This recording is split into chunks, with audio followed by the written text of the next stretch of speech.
we go. Yay. Box, please. There's a box here. It's full of glowing embers. That's not what I wanted! A wooden box. Let's see what's inside. A wooden box. Let's see what's inside. Yeah! Take a look! Where is the box? Looks like a conveyor belt made for carrying coal. And over on the right. Oh, okay, hello. Control panel, yep, okay, yep, those are connectors, yep, okay. This is my curse. Hang on, wait, will that work? Maybe this hole where the control panel goes. No, it wouldn't, because the control thingies were on the other side, so it might not work. Well, there's the only way to find out. Here you go. What the fuck? Dude, you did it! Everything looks alright! Okay, but what do we do now? Why don't you press a button next to it? The orange one? Yes. Alright. I'll do that. Pushing.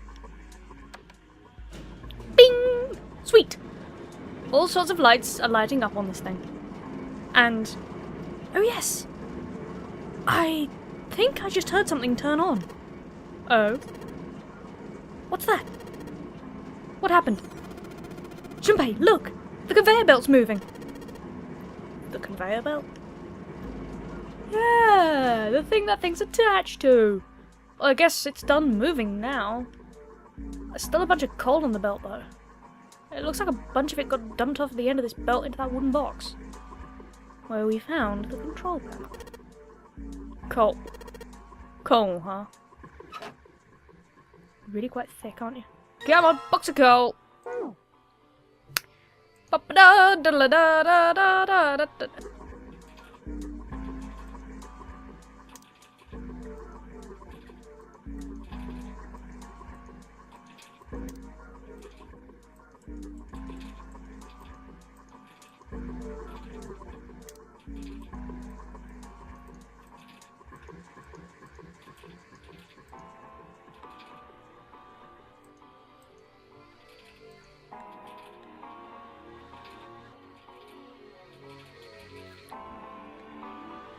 The fuck? Seriously?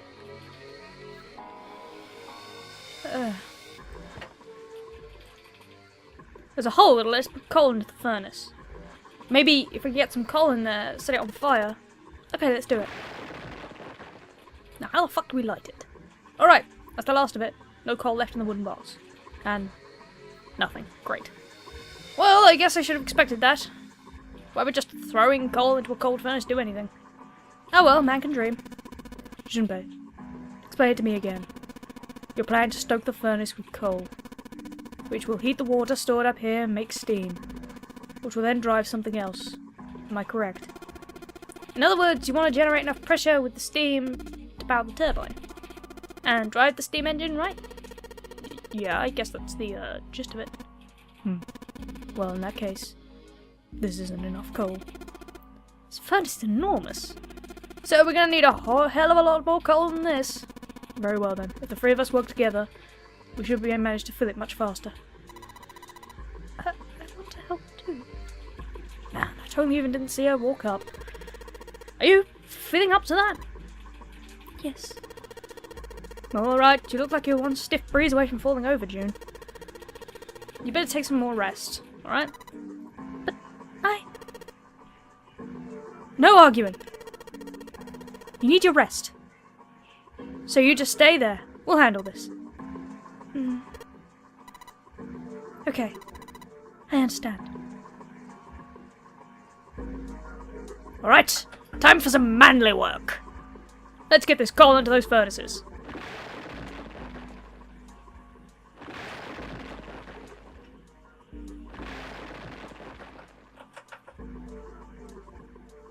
Man, this is a lot of work.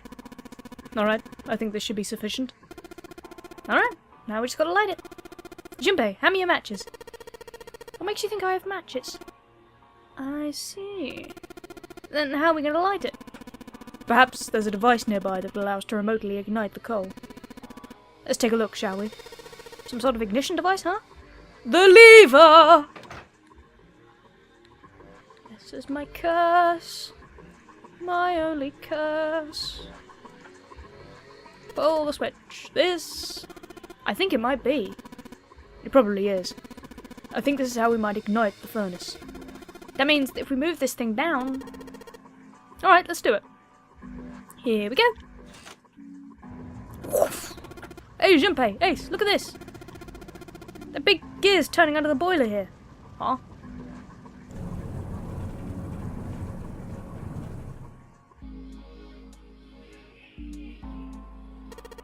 The gears? They're spinning. What the hell are you guys waiting for? Let's start looking.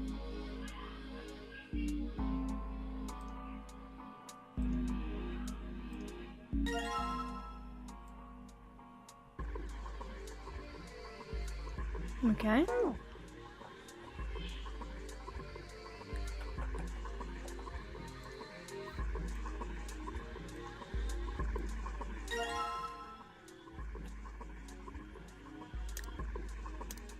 Okay.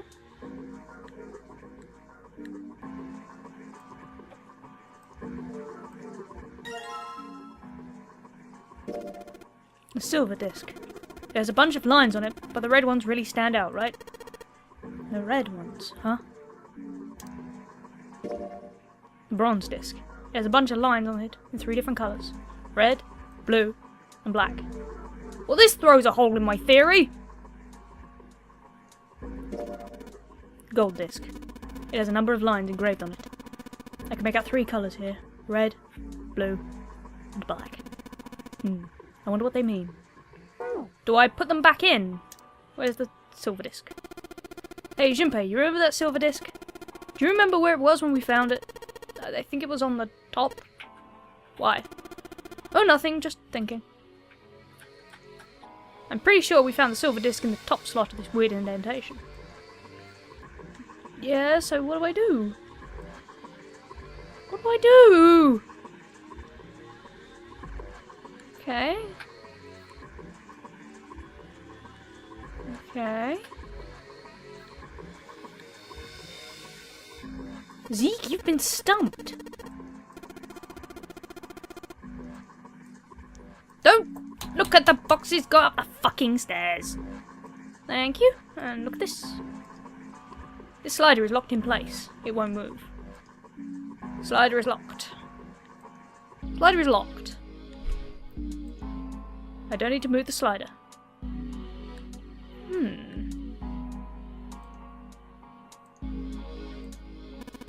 Junpei, the gold disc we found. Do you remember where it was when we found it? I think it was on the bottom left. Why? Oh, I was just thinking. What were you thinking?!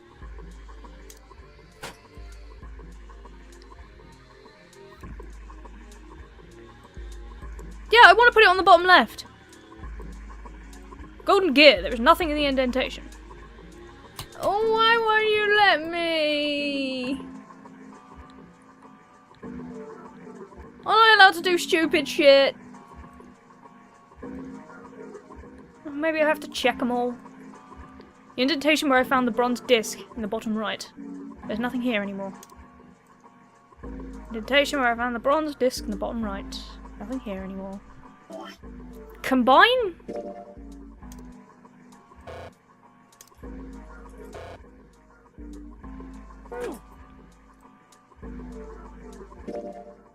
Bronze disc. It has a bunch of lines on it, 3 different colours. Oh, okay.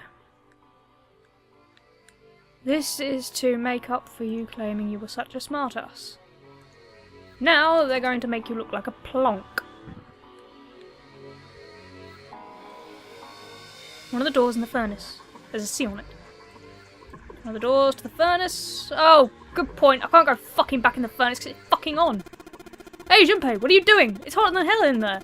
Did you already forget that we lit the furnace? Yes, you're right. I completely forgot because I am a bellend.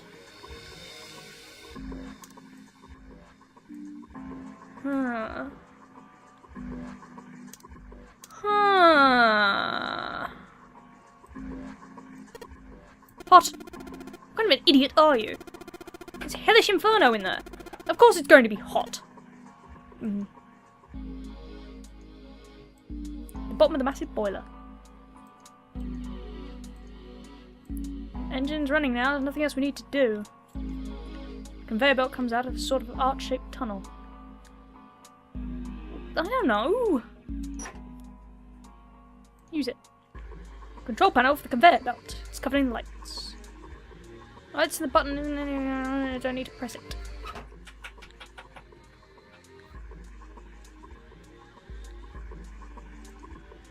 A winch, a rope, and a hook. There's nothing hanging off it anymore.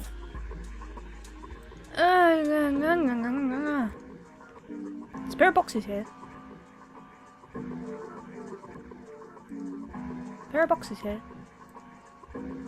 Oh, hello!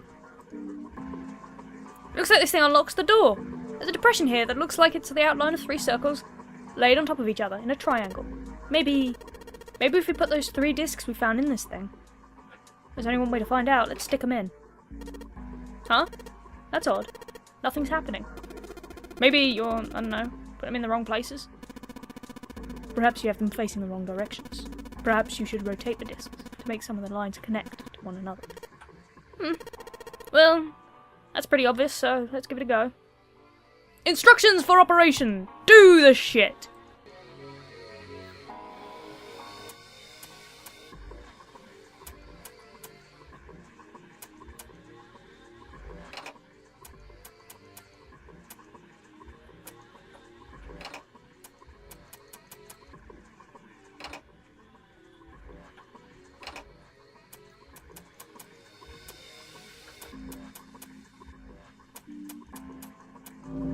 Well, that was easy. Red lines on these discs. I think I can make a star polygon with these. What happens now?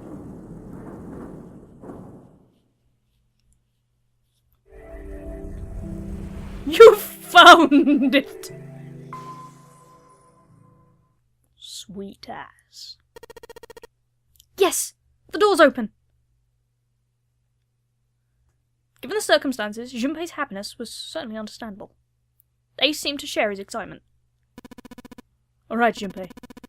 When you go get June now? Santa and I will keep an eye on this door. Santa snorted. Why do we need to do that? Even if it shuts, we know how to solve the puzzle now. We can just open it again. Well, I suppose that's true. So all 3 of us go and collect June then? Nah, I'm cool. I'll let Junpei handle it. You little shitbag. He still seemed irritated by something, however, and sat down the stairs petulantly. Are you only interested in being contrary? Ace sighed, the air of a long-suffering parent. Alright, I'll go get June. I'll be right back. He gave a quick nod to Ace and Santa and dashed off down the stairs.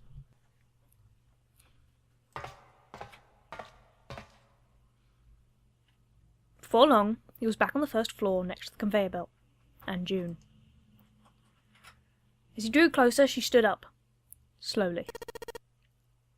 Are you okay? He did his best to sound calm and nonchalant. There was no hiding the genuine concern in his voice. Yes. I'm fine now. I'm sorry I made you worry. June blushed. He wasn't sure if she was embarrassed or still feverish. Just to make sure, he reached out and put his hand against her forehead. Good. You're feeling a lot better. She was feeling far less warm than she had earlier. It still wasn't down to what seemed normal to him. Are you sure you're alright? He had to be sure. June gave him a look. Oh, you're such a worrier, Jumpy. Oops. No, I mean, worrier. June giggled. Fever on the brain? He wasn't sure if she just made a joke or not, but seeing her smile again made Junpei feel at ease. If she was well enough to smile and laugh, she really was feeling a much better. He gave her a friendly poke on the forehead. Let's go, Sasuke. Go where? Oh, right, I didn't tell you. We got the exit open, so... Great! Let's go! June clasped her hands and nodded urgently.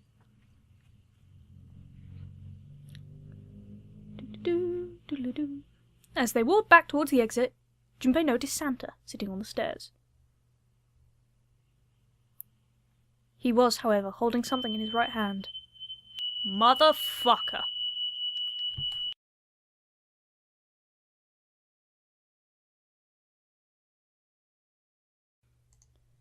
He was, however, holding something in his right hand and staring at it with a strange expression. Junpei and June slowed down and finally stopped in front of him. What are you looking at? Santa answered without looking up, his voice quiet. I really want his outfit. I mean, seriously, it's all like goth, cyberpunky, emo stuff. I fucking love the way he's dressed. Oh, maybe I could dress up like him as like a fur convention or something. Anyway, Santa answered without looking up, his voice quiet. It's a photo. It's my sister. Sister? Santa, you've got a sister. Santa simply nodded. Yeah. Kid was as cute as a button. June cocked her head, confused. Was. She was only about an inch tall then? Santa glared at her. Sorry. I guess an inch is a little large for a button. Probably more like half inch. The woman has no tact. Santa didn't smile or laugh. He simply turned back to his picture and spoke. I was her Santa Claus. This sudden revelation took Junpei by surprise. He had no idea what Santa meant. He glanced at June, who shook her head. She didn't know either. We didn't have parents. They bought it in an accident when we were still kids. So I had to be like her dad. And that meant I bought her Christmas presents every year. On Christmas Eve, I'd leave the present next to her pillow. The next morning, she'd come running into my room with this big smile. Look! Look! Santa left me a present. Santa got me that doll I really wanted. I'm so glad he got the letter I wrote. I was the one who told her to write those letters. I'd say, write down something you want and mail it to Santa. The address I gave her was somewhere in Northern Europe that doesn't exist. Anyway, she'd write the letter and stamp it and send it out.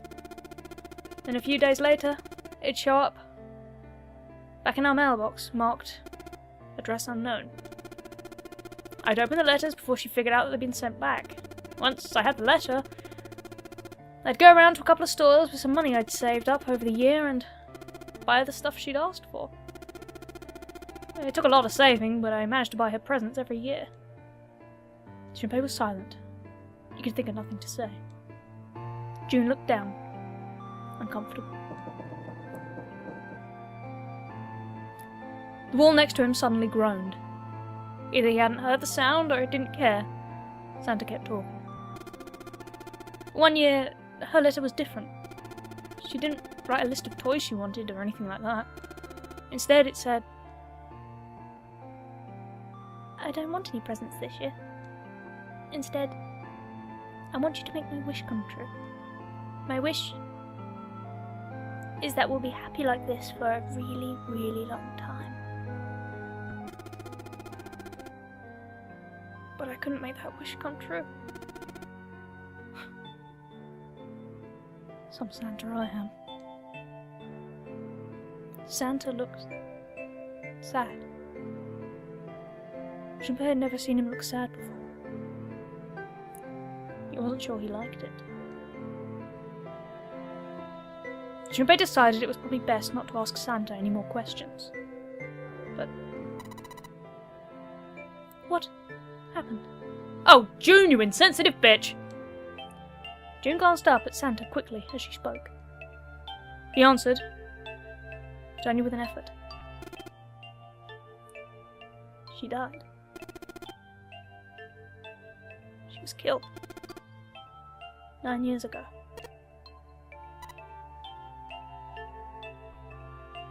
There was nothing Junpei could say. His heart felt like a great lump of lead. June bit her lip and looked away. Her face was pale. Alright, let's go. Sanders stood up suddenly, his downcast demeanour gone. He shoved the picture back in his pocket and headed back up the stairs, taking them two at a time. Junpei and June looked at one another. There was nothing they could think of to say. Hey, what are you two doing? Let's get moving. Come on. Sanders' voice echoed across the room from above them. They nodded and followed him quickly up the stairs. Ace was waiting for them at the top. He was leaning against the handrail.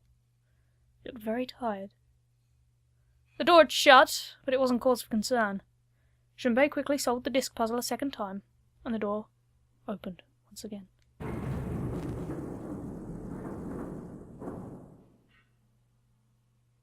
In single file they walked through.